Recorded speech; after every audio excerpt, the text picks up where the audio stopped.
मुझी धीअ यो सब तकदीर जो लिखियल है। हर को पंजो कियो लोड़ींदो है।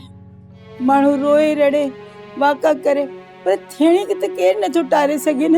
इन करे तो रोवा थी अम्मा।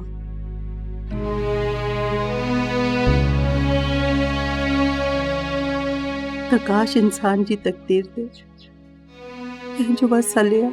तू रुगो दुआ कर पुत्र त ये जालिम कातिल मल्हार जो लाश वापस कन। अम्मा अम्मा तू दुआ कर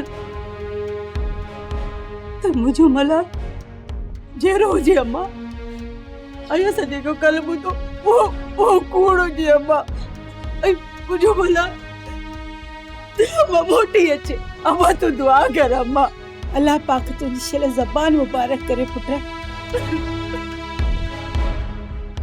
अम्मा मुखे त का गाल समझ में नथी अचे। खबर ही कान थी पवे त कूड़ो केर है। बाबा साईं कूड़ो केर भी होजे पर हिन टाइम त चाचे शामरात जी असल चेल ही चिबी थी पई आहे। असल कूंधर पुट कुस जियो तस ऐं चाची शामरात के माठ ते एड़ो वकोड़ियो आहे।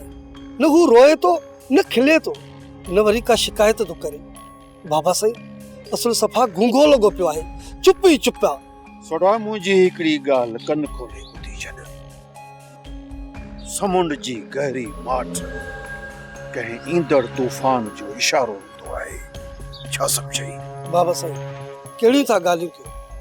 मञा थो त चाचो शामरात जानी में समुंड हूंदो। हींअर त वीचारो ठलो पग में मथो लिकाई वेठो आहे। बाबा साईं मां जेकी हुन जे पुट जे वञण खां पोइ हालत ॾिठी आहे न बाबा साईं मूंखे त ईअं थो लॻे पुट जे वञण खां पोइ ख़ाली ॾाॾर थो ॾेखारे जीअं हरू भरू बि को कमज़ोर न सम्झे। सोडा मूंखे हिकिड़ी ॻाल्हि जो जवाबु। जेकॾहिं तव्हां मल्हार खे न गोली लॻंदे ॾिठो न तव्हां हुनखे संभालियो त पोइ ॾाॾे नाले हमरा जी ॻाल्हि ते तव्हां एतबार कीअं कयो? हू मारिजी वियो। बाबा साईं ॾाॾे फजर जो मल्हार जो तस्वीरूं मोकिलियूं साले ॾे।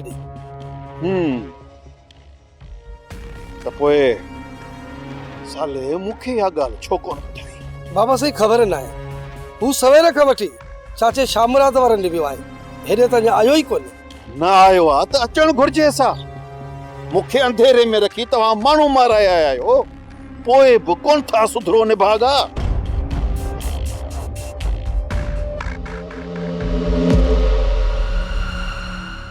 वेरुन जी वस्ती वेरुन जी वस्ती।